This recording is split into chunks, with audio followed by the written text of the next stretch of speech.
Olá, boa noite. Como funciona o cérebro dos estudantes da geração digital? Catedráticos ouvidos pelo jornalismo da cultura sentem claramente.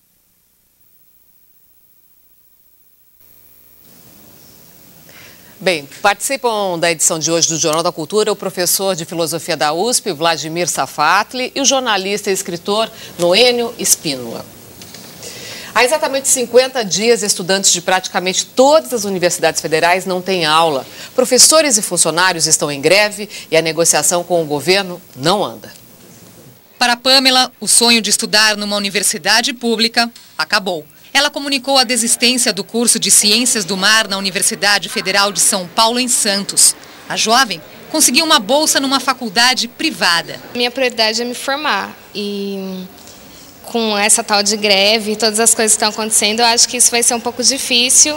Há mais de um mês as salas estão vazias. Professores e alunos estão em greve. Os docentes reivindicam o aumento do piso salarial em 22,8%, plano de carreira e melhores condições de trabalho. A diretora do campus apoia o movimento grevista. O motivo da greve é a reestruturação da carreira de professor universitário das universidades federais.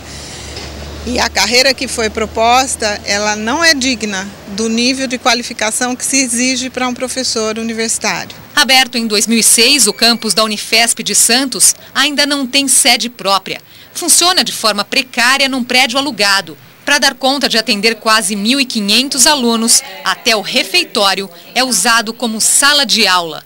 Muitas vezes, ao mesmo tempo. O micro-ondas ele apita também, né? Além de eu ter entrado na aula, o micro-ondas apita quando fica pronto, quando acaba o tempo. Ou então eu fico sem comer do lado de fora, achando que eu vou estar atrapalhando demais a aula do professor. 57 das 59 instituições aderiram à greve. A Universidade Federal do ABC, no município de Santo André, também está parada. Alunos, professores e máquinas. Elas há muito mais tempo. Algumas nunca foram usadas. Esta aqui, comprada em 2008, já perdeu até a garantia. Estudantes de engenharia terminaram o curso sem conhecê-la. Tudo porque não há local para instalar o equipamento. Formar um engenheiro sem o suficiente prática em laboratórios adequados da formação específica é um problema sério.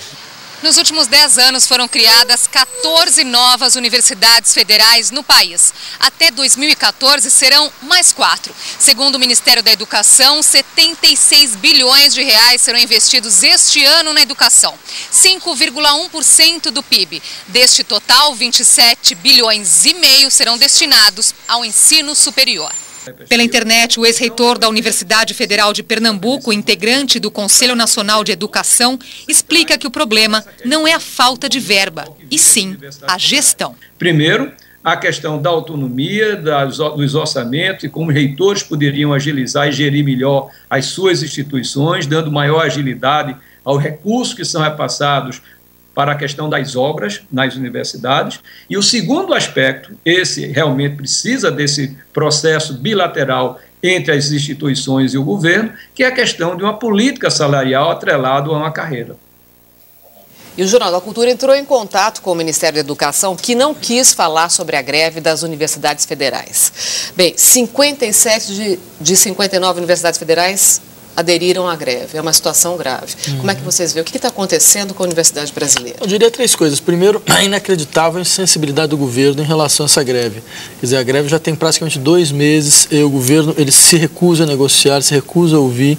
Certo? Algo absolutamente incompreensível, porque as questões que a greve estão levantadas são questões extremamente claras, ou seja, tem um problema de degradação da carreira que vem de longa data, que precisa ser revisto. Acho que a reitora da Unifesp colocou de maneira muito clara, quer dizer, o plano de carreira não é digno para o nível dos professores, certo? E segundo, você tem um problema de infraestrutura, que esse é uma coisa absolutamente inaceitável, certo? Quer dizer, esses problemas de infraestrutura, quer dizer, pode ser, você tem burocratas do Ministério que vão dizer, não, mas veja, isso é um problema de gestão das verbas, as verbas já foram passadas, mas de fato você tem uma questão questão que os alunos eles não estão dispostos a ouvir, e eles têm toda a razão em não querer ouvir, certo? O fato de que, bem, existem processos que fazem com que compras demorem tanto e tanto tempo, façam tanto... Ou seja, você acaba perdendo o curso. Você passa o curso inteiro e a infraestrutura continua precária. Você enumeraria os grandes problemas, assim, falta de estrutura, falta de dinheiro, gestão inadequada ou ausência de autonomia? Não, eu diria que tem um problema de infraestrutura que é real, não adianta falar que isso não existe,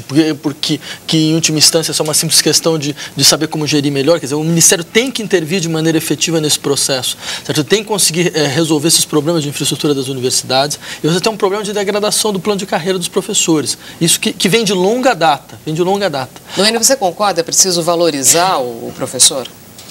Acho que o diagnóstico que o professor fez está correto, mas tem um ponto que eu gostaria de acrescentar, que é o seguinte: com a velocidade do avanço tecnológico e das demandas diferenciadas que as empresas fazem, as universidades não estão mais oferecendo o tipo de ensino que forma aquele profissional que a empresa precisa. Então, muitas empresas têm que fazer cursos de reciclagem dentro delas mesmas, gastando dinheiro, investindo no treinamento de pessoal, e isso poderia, em parte, ser suprido pelas universidades se elas tivessem uma gestão, como acabou de ser dito, você está colocando mais dinâmica. Que o estudante não é bem formado, é isso? O que eu estou dizendo é que a velocidade da evolução tecnológica, novos processos, novas culturas, é de tal ordem que a universidade pode ter ficado, em vários aspectos, atrás. Em outros, a universidade é um centro de excelência, como nós temos aqui em São Paulo e em outros lugares do mundo. Elas estão à frente das empresas. Mas quais são as saídas? Ou qual a saída? Eu acho difícil, porque se a universidade tiver que seguir o ritmo do desenvolvimento tecnológico, ela nunca vai conseguir estar, de fato, no momento exato. Tá? Porque você tem uma modificação tão grande que é muito mais interessante. Eu acho que os cursos eles têm um caráter generalista que permita que você saiba melhor lidar com o desenvolvimento tecnológico do que um curso que está totalmente voltado a uma configuração do desenvolvimento tecnológico, quer dizer, que logo em seguida se tornará obsoleta, né? E com isso toda a formação que você desenvolveu se torna também obsoleta. Está bem colocado, é o generalismo versus a especialização. Se combinarem as duas coisas, talvez seja o melhor dos mundos. E a qualidade da pesquisa estudantil caiu muito com o surgimento da internet. Professores universitários observam que os alunos perdem cada vez mais a concentração e trocam os livros pelas informações tiradas do computador. A queixa é comum entre pessoas dos mais diversos setores de atividades.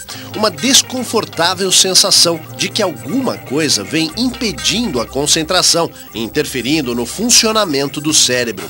Para a maioria das pessoas, não se trata de perda de memória, mas uma certa mudança na capacidade de concentração. O problema tende a ocorrer principalmente na hora da leitura. Ler um livro ou um artigo longo de jornal ou revista, o que era fácil para muita gente, acabou se tornando uma tarefa exaustiva, abandonada logo no início. A tentação de saltar as páginas é grande, ou então de correr para o computador e checar as últimas notícias, as novas mensagens, enfim, algo excitante que possa trazer alguma mudança rápida no cotidiano.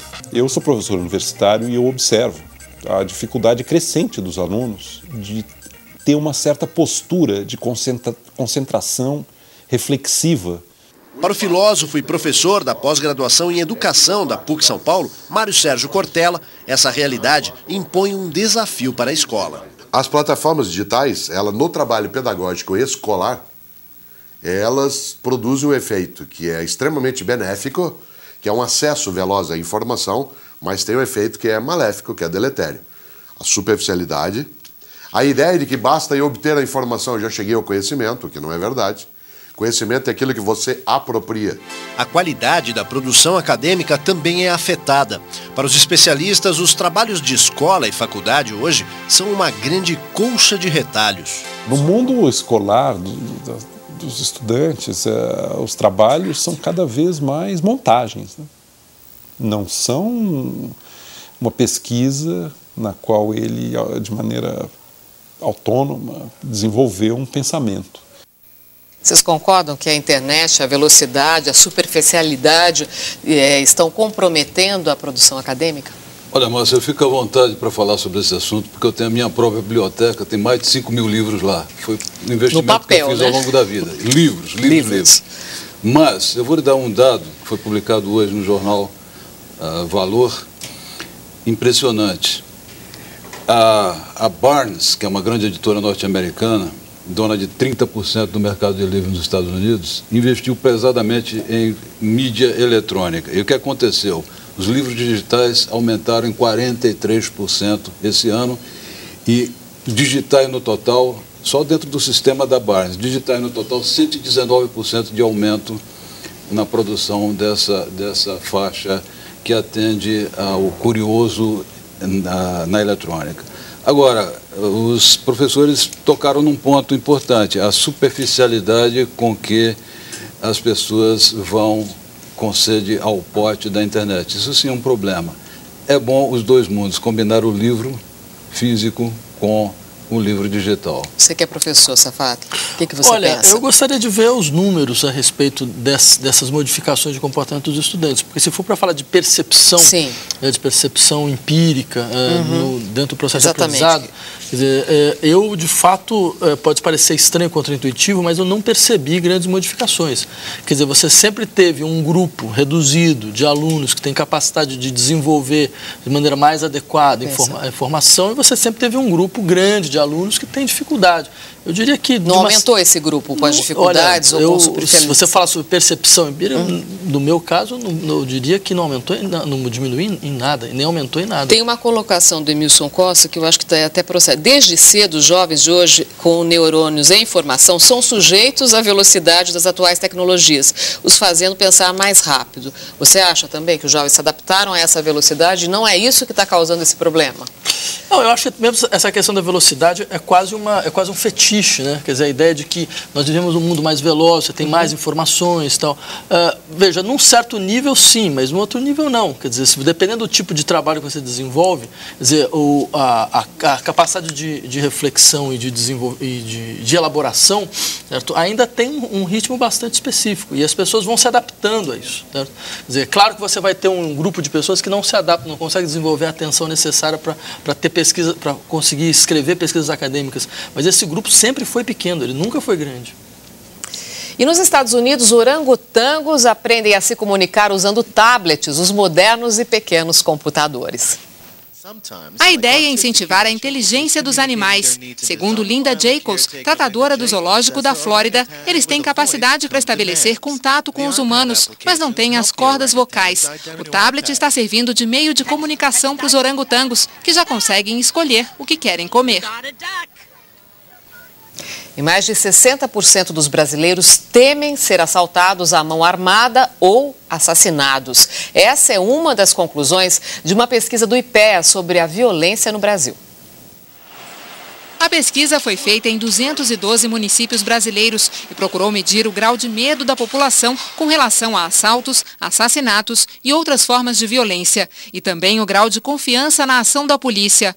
A pesquisa trouxe uma surpresa. Embora a região sudeste concentre as maiores cidades do país e tenha os maiores números da violência, a sensação de insegurança da população é maior na região nordeste. Entre os que confessaram sentir muito medo de assaltos à mão armada, 59% estão na região sudeste e 73% no nordeste. Entre os que têm muito medo de assassinato, 60% estão na região sudeste e 72% na região nordeste. Com relação ao sexo dos entrevistados, disseram sentir muito medo de assaltos à mão armada 50% dos homens e 72% das mulheres. Em relação à confiança nas polícias estaduais, os brasileiros mostram pouco entusiasmo. Somando-se os que confiam pouco ou que não confiam, 62% têm restrições à polícia militar e 72% à polícia civil. Para um dos autores da pesquisa, o professor de Sociologia Almir de Oliveira Júnior, da Universidade Federal de Minas Gerais, os números da insegurança revelados pelo estudo são muito elevados. Eu considero esses índices de medo muito altos, comparados, principalmente com outros países. Por outro lado, esse dado do Nordeste, ele contrasta com outras regiões, como o Sudeste, onde talvez os investimentos que têm sido feitos, como São Paulo, Rio de Janeiro, talvez esses investimentos tenham tido algum resultado com relação à percepção da população. Bom, a percepção que a gente tem é que o brasileiro, de forma geral, tem a sensação de insegurança e confia pouco na polícia. O que te chamou a atenção, Safatli? O que eu achei mais impressionante nesses dados é a falta de confiança na polícia, ou seja, 62% da população que diz não confiar na polícia militar e 72% da polícia civil é realmente um número impressionante, né?